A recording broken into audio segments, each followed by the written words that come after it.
Let's discuss driving hazards. Wikipedia describes a hazard as a situation that possesses a level of threat to life, health, property, or the environment. It is important to learn how to recognize and avoid hazards while driving. As you notice, at the Y, one of the roads looked to be fairly new. Why is that? Well, as we continue down the older road, we soon find out. Because of the weather, this road is no longer passable. Because we've trained ourselves to spot hazards, we can easily avoid this potential disaster. There are many hazards that we can encounter. Wildlife, children playing, other cars on the road. But in southwest Colorado, Utah, New Mexico, and Texas, the biggest hazard that we run into, especially after rain, are called washes. Washes and arroyos are extreme flash flood zones. Because of the violent nature of these flash floods, never cross a wash or an arroyo if there's any water present or if it's raining in the area around you. Take the time to find another route around that wash if there's any water present. It's not worth the risk. In few instances, there are bridges where washes are extremely dangerous. These bridges are usually fairly treacherous themselves and are not made for big vehicles. As we approach this bridge, you can see that it has a 10-foot height limit, and it's not much wider than the pickup. Use caution when you cross these bridges. By going slow, you will cause less stress on the frame components of the bridge. Another hazard that we constantly encounter are tight corners and steep hills.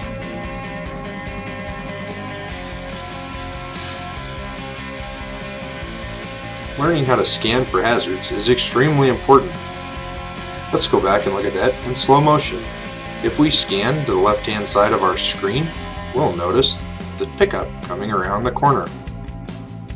This will allow us to move over even further to the right-hand side of the road and give him even more room to safely pass us. Another hazard that we all encounter, no matter where we're driving, is the sun, or decreased visibility.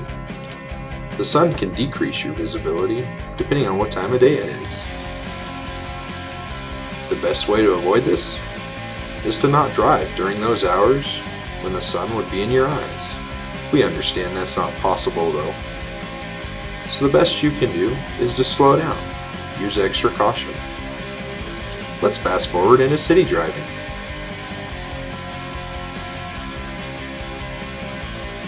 By scanning the road and staying focused on what's going on all around us, we'll be able to avoid hazards.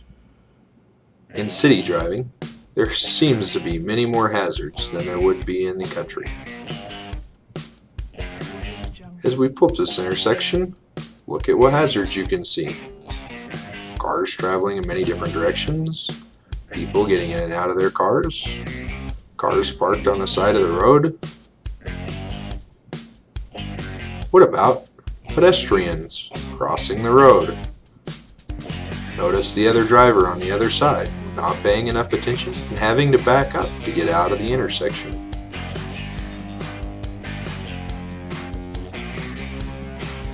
What about bicyclists?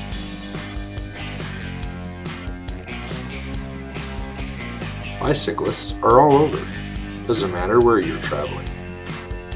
Inclement weather conditions are another huge hazard that we run into. When it's raining, our windshield wipers play a big part in our visibility. What about hydroplaning? Going too fast for the conditions you're in. Hydroplaning is when your vehicle gets on top of the water that's standing on the road, and you have zero control at that point.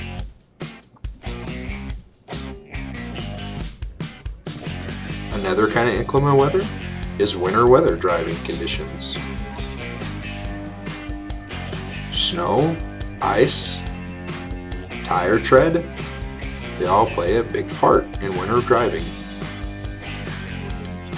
Notice how your visibility is reduced because of the street lamps and the glare that comes off of them. By using caution and noticing hazards early, you'll have plenty of time to make good, confident decisions.